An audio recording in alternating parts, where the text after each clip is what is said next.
Hello viewers, আপনারা সবাই কেমন আছেন? আশা করি ভালো আছেন। আলহামদুলিল্লাহ আমিও ভালো আছি। আজকে যে বিষয়টা নিয়ে আলোচনা করব, স্ক্রিনে একটা প্রোডাক্ট দেখতে পাচ্ছেন, এটা কোন কোম্পানির প্রোডাক্ট এবং এটার মূল্য কত এবং এটা কিভাবে খেতে হবে এবং এটা কোন কোম্পানি বাজারজাত করেছে, এটাতে কোনো পার্শ্ব প্রতিক্রিয়া আছে কি না, মূলত সেই বিষয়গুলো নিয়ে আলোচনা করব। আপনারা যদি আমার চ্যানেলে নতুন হয়ে থাকেন অবশ্যই চ্যানেলটিতে সাবস্ক্রাইব করবেন এবং দেখা যাচ্ছে ভিডিওটা না টেনে সম্পূর্ণ ভিডিওটা দেখবেন, না দেখলে অনেক কিছু মিস করবেন। এই মেডিসিনের নাম হচ্ছে আপনার মাজুন মুগাল্লি। এটা হচ্ছে যে উদ্দীপক ও শুক্র ঘনকারক। যাদের দেখা যাচ্ছে যে বীর্য পাতলা হয়ে গেছে, 1-2 মিনিটের বেশি মেলামেশা করতে পারতেছেন না, আপনার স্ত্রীকে আপনি পরিপূর্ণ সময় বা টাইম দিতে পারতেছেন না, প্রস্রাবের আগে বা পরে আপনার বীর্য বের হয়ে যাচ্ছে বা যোনিতে ঢোকার আগে আপনার লিঙ্গ নিস্তেজ হয়ে যাচ্ছে, তাদের জন্য এই মেডিসিনটা খুবই কার্যকারী একটা মেডিসিন। যারা দীর্ঘদিন যাবৎ যৌন সমস্যায় ভুগতেছেন, বিভিন্ন কোম্পানির মেডিসিন খাচ্ছেন, আপনাদের কোনো কাজে আসতেছে না, তারা চাইলে এই মেডিসিনটা ট্রাই করে দেখতে পারেন। খুবই ভালো একটা মেডিসিন। এই মেডিসিনের মূল্য কত? এই মেডিসিনের মূল্য হচ্ছে আপনার 300 টাকা।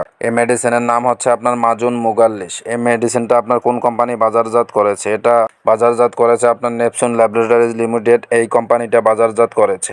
এই মেডিসিনটা আপনারা খাবেন কিভাবে? এটা 13-14 বছর বয়স থেকে যে কোনো বয়সের লোকজনেরা আপনারা খেতে পারবে। এটা 2 চা চামচ হালুয়া এবং 2 চা চামচ মধু সহ আপনারা একসঙ্গে মিক্সড করে খেতে পারেন। সকালে এবং রাত্রে 2 বেলা খেতে পারেন। এটা আপনার বীর্য গাঢ় করবে, ঘন করবে। ঘন্টার পর ঘন্টা মিলন করলেও আপনার বীর্য সহজে বের হবে না। আপনার ইচ্ছার বিরুদ্ধে কখনো বীর্য বের হবে না। ইচ্ছা থাকা সত্ত্বেও আপনার সহজে বীর্য বের হবে না। যারা বেশি সময় পাচ্ছেন না, সেক্সুয়ালি সমস্যা, তারা চাইলে এই মেডিসিনটা ট্রাই করে দেখতে পারেন। এই মেডিসিনে তেমন কোনো পার্শ্ব প্রতিক্রিয়া পরিলক্ষিত হয় নাই। আপনারা চাইলে খেতে পারেন। যারা দীর্ঘদিন যাবৎ যৌন সমস্যায় ভুগতেছেন এবং হস্তমৈথুন করতে করতে আপনার লিঙ্গ আগামোটা গোড়া চিকন করে ফেলছেন, তারা চাইলে আমাদের সঙ্গে যোগাযোগ করতে পারেন। যৌন সমস্যার স্থায়ী সমাধান দেওয়া হয়। আশা করি বুঝতে পারছেন। আমার ভিডিওটা যদি আপনাদের কাছে ভালো লেগে থাকে অবশ্যই চ্যানেলটিতে সাবস্ক্রাইব করবেন।